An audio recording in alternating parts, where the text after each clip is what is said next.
Does your mind ever race with questions about life, death, and your purpose? A constant stream of what-ifs and whys you can't seem to shut off? You might feel like something is wrong with you. But what if it's not? What if this relentless thinking is actually a search for the answers that could finally bring you peace? In this video, we're going to go deep.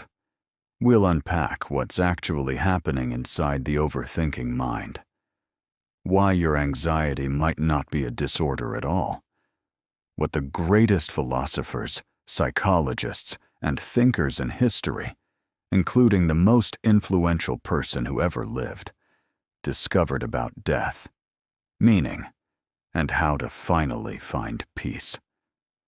And by the end, you won't just understand your mind better. You'll have a completely different relationship with it. Stay with us, because what comes in Section 4 might be the single most reframing idea you've ever encountered about death anxiety. Most people never hear it, and it changes everything. You're at a party, surrounded by laughter, but a thought cuts through the noise. None of this will last. Everyone here will be gone one day. So what's the point? Or you're driving to work on a normal Tuesday, and the sheer vastness of the cosmos presses down on you. Where did all of this come from? Where is it all going? And where do I fit in? This isn't a passing curiosity. It's a state of being. It's having a mind that constantly analyzes its own existence, turning every quiet moment into a piece of a puzzle it has to solve. This can be incredibly isolating. You look at the people around you who seem happy with the surface-level realities of life and wonder, am I the only one who feels this deep, unsettling need to understand it all? It is a lonely feeling, this sense of being a different person in the world that seems so content not to ask these big questions. So, what's actually going on inside your mind? This is more than just worry. Worry is practical, tied to specific problems like, will I make rent this month?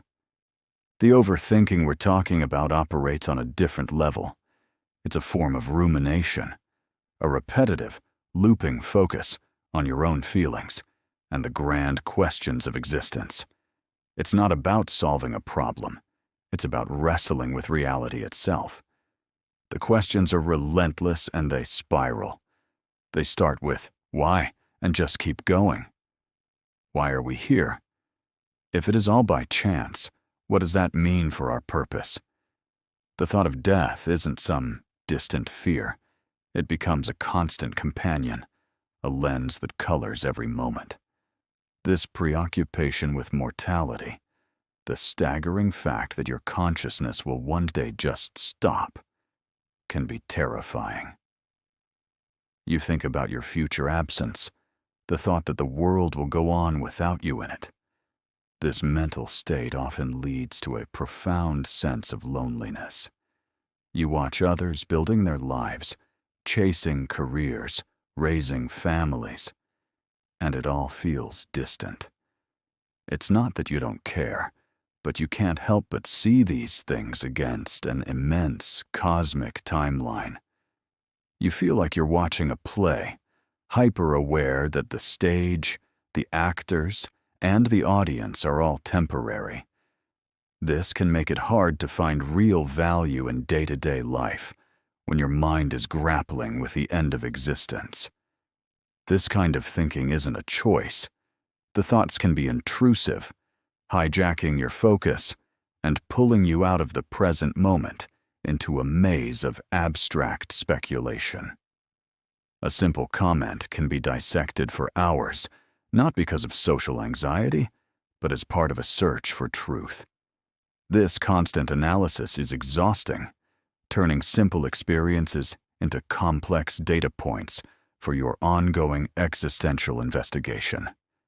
And this state of mind is often deeply misunderstood. To others, It can look like depression or anxiety, and the two can be linked. People might tell you to stop thinking so much, come back to life, or to just be happy. But that advice, even when well-intentioned, misses the point. Whether or not it's exactly like eye color, asking someone to simply stop experiencing what they experience isn't a real solution. The questions don't feel like a whim, they feel like a responsibility. Your mind becomes a courtroom where you're endlessly cross-examining existence itself, and a verdict never comes. There's only ever another question. When this internal world gets overwhelming, we often turn to the language of disorders. Your mind races, you feel a constant dread, and you ruminate on worst-case scenarios, not just losing your job, but the heat death of the universe. It's understandable that many people who feel this way end up with a diagnosis like generalized anxiety disorder, obsessive-compulsive disorder, or depression. Let's be clear. These diagnoses aren't wrong. The symptoms are very real. The persistent worry in GAD, the intrusive thoughts of OCD, and the hopelessness of depression are all valid and painful experiences. For many, though, these labels feel incomplete. They feel like they're describing the smoke but ignoring the fire. You might get prescribed medication that turns down the volume on the anxiety or lifts the fog of depression, but the core questions often remain. Conventional treatments aim to manage symptoms, but the existential void fueling them can feel untouched. This is where a more profound idea comes into play: death anxiety. Psychologists argue the fear of death is a core, foundational anxiety that can trigger and worsen numerous mental health conditions. It's the worm at the core of the human experience. This constant thinking about mortality gives rise to existential anxiety, a deep anguish from recognizing your limited time and the questions about meaning this raises. From this viewpoint, a condition like OCD isn't just a random brain misfire. It can be a desperate attempt to control an uncontrollable reality: death. The intrusive thoughts about harm are flashes of this death anxiety, and the compulsive rituals are attempts to create safety in a world that's fundamentally uncertain. In the same way, the catastrophic thinking in GAD or the hopelessness and depression can be seen as direct responses to the overwhelming realization that we're not permanent. This helps explain why treatments that only target surface symptoms can feel like a revolving door. You might get your panic attacks under control, only for the anxiety to morph into a new obsession. The underlying existential engine is still running. The problem isn't that you're worrying about everything. The problem is that you've become aware of the one thing that frames all of human experience. The anxiety and rumination are signals of a search for meaning in the face of oblivion. This brings us to a shift in perspective. What if this existential anxiety isn't a disorder at all? What if it's a search for the profound answers that can finally bring you peace? What if the noise in your head isn't static, but a signal you're struggling to decode? This is the central idea of terror management theory. The theory suggests that humans are unique because we have a biological instinct to survive, and the intelligence to know our death is inevitable. This creates a potential for a paralyzing terror. To manage it, we build psychological defense systems. According to TMT, we handle this anxiety through our cultural worldviews and self-esteem. A cultural worldview is a shared story about reality, like religion or nationalism, that makes the world feel meaningful and orderly. By buying into this worldview, We feel like we're part of something larger than our mortal selves. It offers a kind of symbolic immortality. Self-esteem, in this context, is the feeling that we are a valuable player within that story, which acts as a buffer against our fear of death. Studies show that when people are reminded of their own mortality, they become more defensive of their beliefs and strive to reinforce their sense of value. But for you, none of this is happening in the background. It's all happening in the foreground, consciously and painfully. Your mind is actively trying to build a worldview strong enough to handle the terror of non-existence. You aren't just following a cultural script. You're trying to write it, edit it, and prove its validity all at once. This is the search, the relentless questions. What is the purpose of life? What happens after we die? Are the raw output of your terror management engine. Your mind is searching for a source of meaning so unshakable that it can quiet the noise of existential dread. This is why simple cliches like "just be happy" feel so unsatisfying. Your consciousness is demanding a coherent system of meaning, and it rejects anything less. The overthinking, then, isn't the problem itself. It's the symptom of the search. The anxiety you feel is the friction of a mind working overtime to solve the ultimate human dilemma. Your mind isn't a glitch. It's a highly sensitive instrument, calibrated to detect the terror and absurdity of the human condition. The pain and anxiety are the growing pains of a mind engaged in the most important work there is, the creation of meaning. If you feel alone in this search, you're not. You're walking a well-trodden path in the company of the greatest overthinkers in history, the philosophers. For thousands of years, they have been wrestling with the exact same questions that keep you up at night.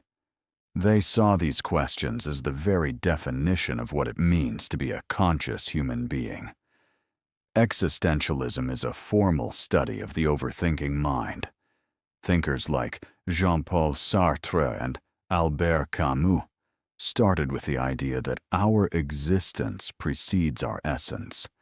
This means we aren't born with a pre-made purpose. We are simply thrown into the world, free, and it's up to us to create our own meaning. This freedom is a huge burden and the source of our existential anxiety, the dread from being solely responsible for our lives in a universe without built-in answers. Look at Viktor Frankl, a psychiatrist and Holocaust survivor. In Man's Search for Meaning, he argued that our primary drive is the search for what we find meaningful. He observed that even in horrific circumstances, those who could find a meaning were more likely to survive. For Frankl, you don't beat death anxiety by ignoring death. You beat it by living a life so full of meaning that the end becomes less of a terror. The American psychotherapist Irvin Yalom identified 4 ultimate concerns that are the source of our existential anxiety: death, freedom, isolation, and meaninglessness. He argued that the fear of death can be a catalyst, prompting us to live more authentically. Your overthinking is, in a way, an attempt to grapple with these ultimate concerns.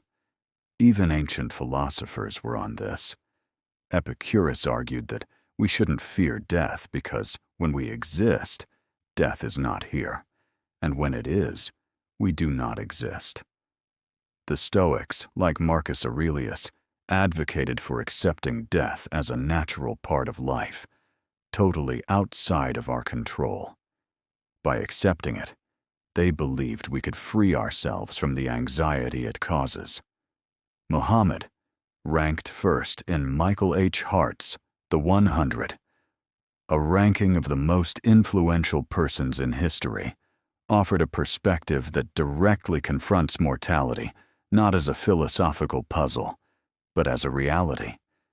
He argued that death is not an end, but merely a transition, the start of eternal life, and that the awareness of it should sharpen one's sense of accountability and purpose in this life. Live in this world as if you are a traveler, he advised, urging his followers not to be deceived by the temporary nature of worldly existence. Where Frankl found meaning through suffering, and Yalom saw death as a catalyst for authenticity, Muhammad's solution to overthinking about death comes down to three things. Reframe death. It is not an ending, but a new start, which removes its sting. Anchor your life. A clear sense of origin and purpose eliminates the existential floating that feeds anxiety. And act, rather than ruminate. Meaningful action in the present is more powerful than endless thinking about the future. What does this mean for you? It means the thoughts in your head are an ancient echo. You're not an anomaly. You're a participant in a grand conversation. When you question your purpose, you're channeling Frankl. When you feel the weight of freedom, you're channeling Sartre. These thinkers prove that your state of mind isn't a sickness to be cured, but a catalyst for profound growth. Your mind isn't broken. It's philosophical. So, what do we do now?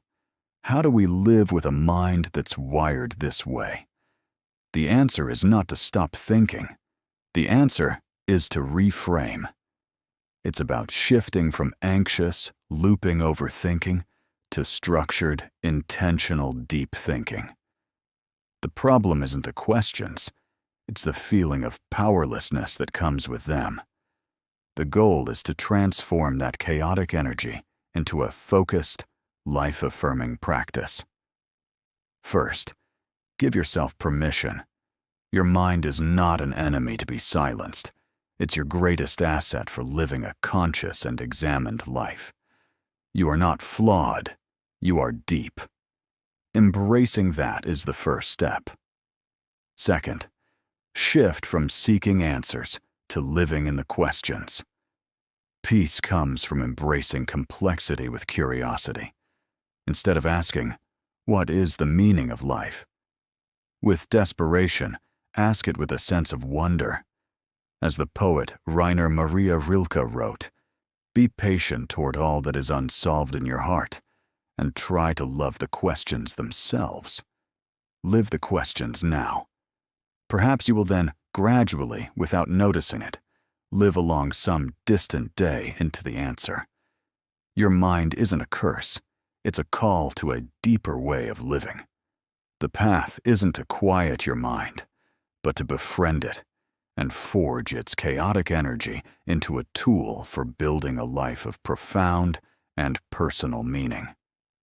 The mind that overthinks life and death is not broken. It is the system becoming aware of itself. It is the universe, through you, asking its most fundamental questions. For a long time, you may have felt this awareness was a burden, a source of anxiety and isolation. But this way of thinking is not a flaw. It's a philosophical engine. It connects you to a timeless tradition of seekers who dared to look into the void and ask why. It's the sign of a deep and curious soul. So keep seeking answers for the questions. You are awake, and in that awareness lies the potential for a life of incredible depth, purpose, and wonder.